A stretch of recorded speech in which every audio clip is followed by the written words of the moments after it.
Mr. President, every week I've been coming down to the floor to talk about the wonderful people in my state. Now, a lot of people have visited Alaska. If you haven't, if you're watching on TV, we really want to welcome you to come. It'll be a trip of a lifetime, I guarantee it. But what we like to do when we talk about our Alaskan of the week is talk about somebody who's made a real impact. Someone who doesn't get a lot of attention, someone who's made an impact on his community or her country, and just let people know we're thinking about them. Let people know we're proud of them. And so I wanted to do that before we head on recess for a couple of Alaskans today. And I'd like to start, Mr. President, by talking about a gentleman who has gotten a little press lately in Alaska, but I want the country to hear about it. It's a really remarkable story. Mr. Mark Broadus. Mr. President, let me tell you a little bit about Mark. Mark came to my attention through a recent column in the Alaska Dispatch News by Charles Wolford. Mark is originally from Pennsylvania. When he was just 17 years old, he joined the Navy. Like a lot of Alaskans, we have more vets per capita than any state in the country. He was deployed in 1972. When I was in high school, everyone had long hair and were anti-government, Mark said. That's not the way I was. I was for God, country. My brothers were over there in Vietnam, and I wanted to stand with them. So we went. When a lot of people were avoiding service, he went. But when Mark got out, he couldn't find a job. So he began to hitchhike across the country into Canada and other places. And he wound up in the magical place we call Alaska. Mark arrived in 1976. After leaving once and coming back, he got a job as a taxi driver. Good job. Met and fell in love with one of his passengers, a woman, beautiful woman named Helen. They went on to have 7 children. Stephen, David, Kelly, Anthony, Jared, Michael, and Jenny. Helen was a great mother. Then, unfortunately, like what happens in families, in certain circumstances, tragedy struck their family. In 2007, Helen was walking down a busy road and was hit and unfortunately killed by a car passing by. Faced with unspeakable grief, Mark knew he couldn't fall apart. He had 7 kids between the ages of 6 and 16, and he had to take care of them. One of them, who was in 3rd grade at the time, couldn't stop crying over the loss of his mom.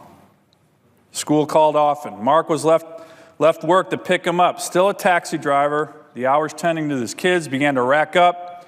He couldn't pay the rent. His kids and he had to eventually live in a homeless shelter.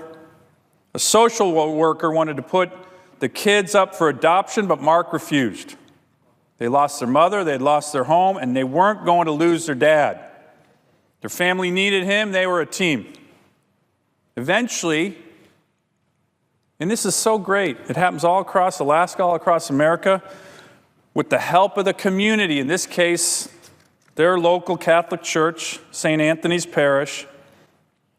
Mark was able to afford rent, a 3-bedroom apartment with 1 bathroom, where they still live today, and to buy his own taxi license. In the face of adversity, he raised his kids to be strong, proud, caring, responsible, and to do the right thing. They stuck together. They ran together, sometimes as many as 6 miles a day. The Navy veteran out with his children. They studied together. They were good kids. They didn't miss school or the bus. They never got in trouble. They were a team. And Mr. President, this is what's remarkable about this family. 6 out of the 7 Broadus children who I've been speaking about have joined the Marine Corps, taken after their dad, serving their country. 6 out of 7. How many families in America can say that? And the 7th couldn't because of a medical issue. And he's nearly finished with a degree in electrical engineering from the University of Alaska in Anchorage, and tutors math to students at the university. The youngest one, Jenny, a senior in high school, has already been sworn in the Marines. She wants to drive tanks. The middle child, Jared, is the only one to join the infantry. And when they all get together, he kids them to telling he's the tough one, but I'm sure they're all tough. When growing up, my dad just made things right, Jared said, and he still does. What did Mark learn from these challenges? When you're married, you become one, he said. And when my wife passed away, she brought me to God with her. And then I brought my children to God. And I didn't understand it then, but I do now. It's been one miracle after another. Also, what I learned, I'm a dad above everything else, he said.